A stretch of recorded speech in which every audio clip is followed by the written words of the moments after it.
બનાસકાંઠામાં છેલ્લા એક સપ્તાહથી સાર્વત્રિક વરસાદ વરસી રહ્યો છે અને જેના કારણે અરવલ્લીની ગિરિમાળાઓ ખીલી ઉઠી છે।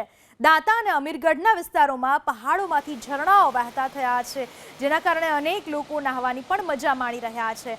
તો આ તરફ અંબાજી નજીક પર્વતીય વિસ્તારોમાં લીલોતરી છવાય છે, કુદરતી સૌંદર્ય ખીલી ઉઠ્યું છે।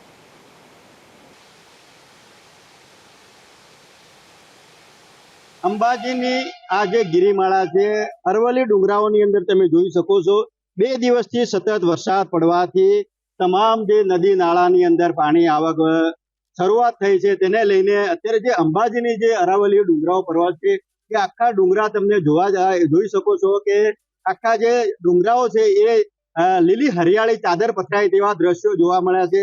અહીંયા ઝરણા જે પાણી વહેતા ત્યાં જે રાજસ્થાન જતો આબુ રોડ જતો ને આ માર્ગ છે, તેના પર યાત્રિકો લોકો બી આનો નજારો જોઈ રહ્યા છે કે અંબાજીની જે ગિરિમાળાઓની અંદર જે પાણી જે આવી રહ્યું છે, જે વરસાદની શરૂઆતને લઈને અનેક લોકો અહીંયા આવતા હોય છે ને અહીંયા નજારો અંબાજીનો જે અરાવલી ડુંગરાનો જે પાણીનો જે પ્રવાહ વધી રહ્યો છે તેનો જીવિત થયો છે, તે જોઈને લોકો આનંદ મેળવી રહ્યા છે। અહીંયા અંબાજી આજુબાજુ તમામ નદીઓની અંદર પાણીની શરૂઆત થઈ છે ને બનાસ નદીની અંદર બી પાણી આવવાથી લોકોને જોવાથી લોકો દૂર દૂર લોકો આબુથી અંબાજીથી અહીંયા લોકો જોવા આવીને એક આ દ્રશ્યનો નજારો જોઈ રહ્યા છે અને આનંદ મેળવી રહ્યા છે। રતન સાગિયા, એબીપી અસ્મિતા, બનાસકાંઠા।